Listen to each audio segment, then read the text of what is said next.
अब्बू कहाँ गए? उनका भी फोन आ गया था, वो सुनने के लिए गए।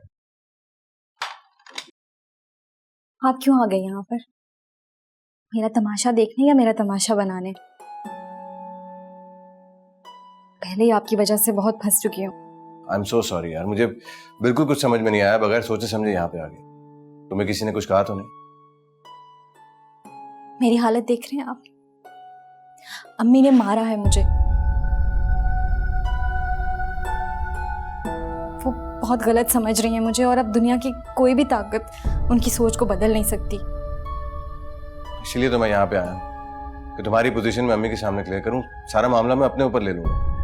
पागल तो नहीं है आप मेरी अम्मी को जानते नहीं हैं। भाई तो शायद हम दोनों को छोड़ दे, लेकिन अम्मी हम दोनों को गोली मार देंगी।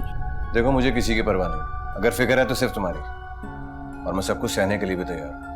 खुदा के लिए आप यहाँ से चले जाएं, आप सब खराब कर देंगे। आप क्यों आ गए यहाँ पर? सबा,